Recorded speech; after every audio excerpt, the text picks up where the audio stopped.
स्नेहदा स्पन्दन स्नेहदा स्पन्दन।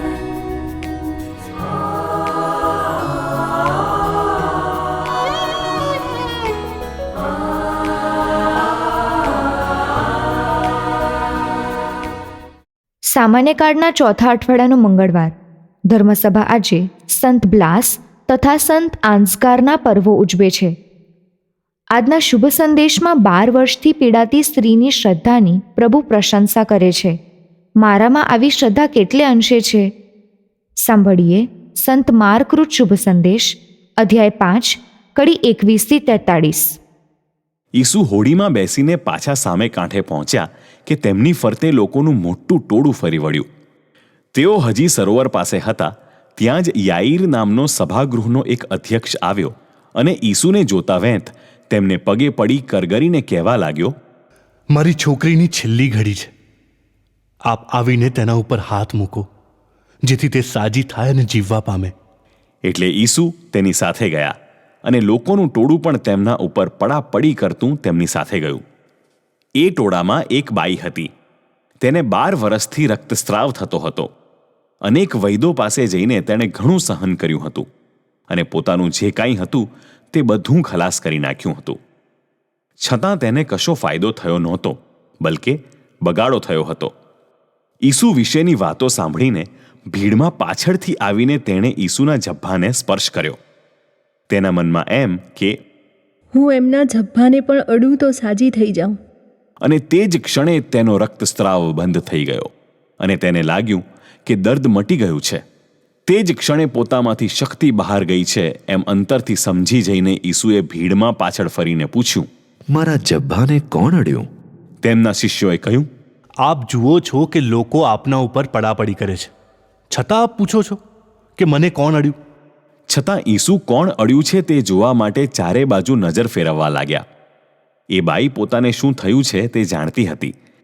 એટલે તેણે ભયથી થરથરતા આવી ઈસુને પગે પડીને બધી વાત સાચે સાચી કહી દીધી. ઈસુએ તેને કહ્યું, બેટા, તારી શ્રદ્ધાએ તને સાજી કરી છે. સુખેથી જા અને તારા દર્દથી મુક્ત રહે. હજી ઈસુ બોલતા હતા ત્યાં જ સભાગૃહના અધ્યક્ષને ઘેરથી માણસોએ આવીને સંદેશો આપ્યો, તમારી છોકરી તો મરી ગઈ. હવે ગુરુજીને શું કરવા તસદી આપો છો? માણસો આ સંદેશો કહેતા હતા તે સાંભળી જઈને સભાગૃહના અધ્યક્ષને ઈસુએ કહ્યું, ગભરાઈશ નહીં, તું તારે શ્રદ્ધા રાખ.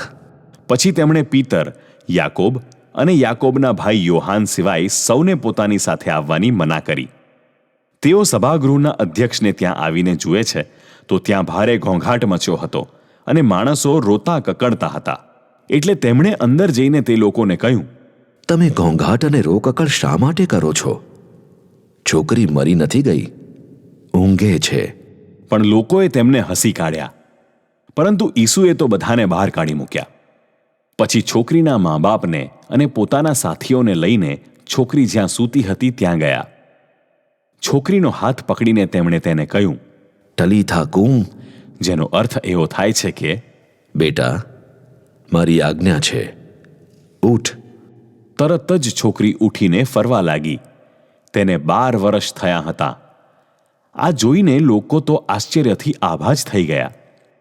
પણ ઈસુએ તેમને કડક આજ્ઞા ફરમાવી કે કોઈને આની જાણ થવી ન જોઈએ અને કહ્યું, છોકરીને કંઈક ખાવાનું આપો.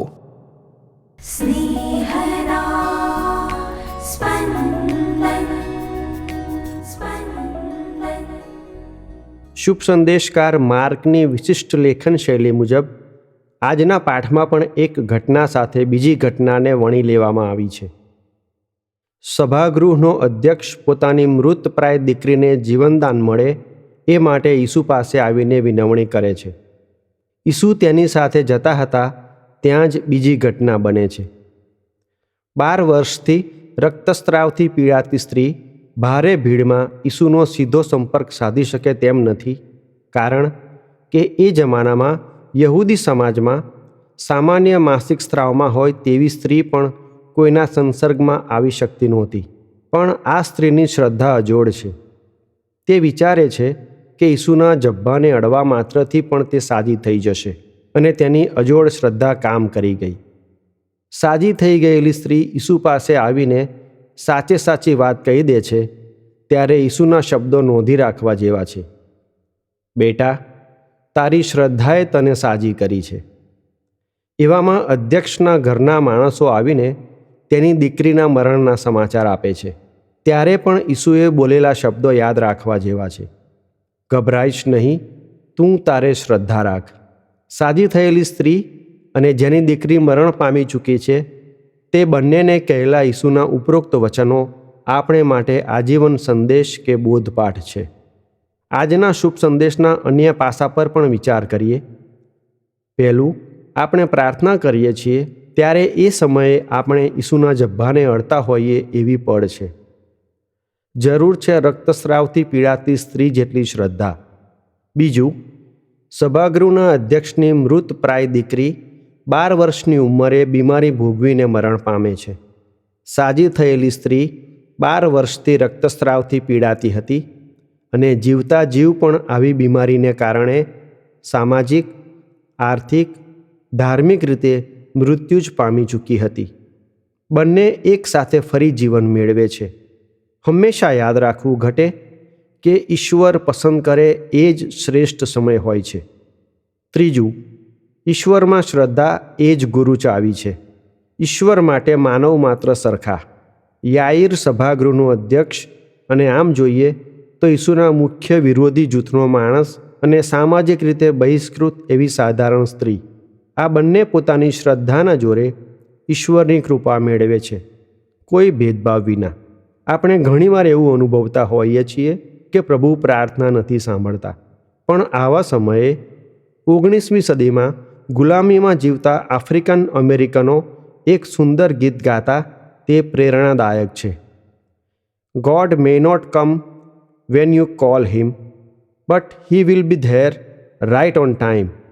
અર્થાત આપણે બોલાવીએ ત્યારે પ્રભુ ન પણ આવે, પણ અણીના સમયે અચૂક હાજર થઈ જશે. કેવી ઊંડી શ્રદ્ધા! પ્રાર્થના કરતા રહીએ કે આપણે દિન પ્રતિદિન શ્રદ્ધામાં વધુ દ્રઢ અને મજબૂત બનીએ, તે માટે ઈશ્વર આપણને વિશેષ પ્રસાદ આપે.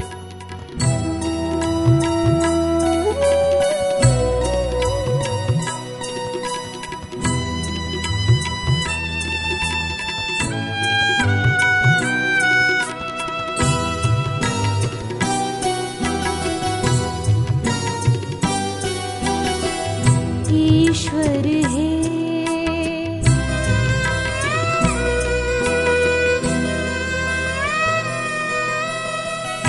ईश्वर है मुझ रक्षणहारा, ईश्वर है मुझ रक्षणहारा. सांभળી લેજા તને પુકારું, બાર કાઢી લે ભીડમાં હું છું, બાર કાઢી લે ભીડમાં હું છું. દયા કરીને સાંભળ મારું, દયા કરીને સાંભળ મારું, સાંભળ મારું. ઈશ્વર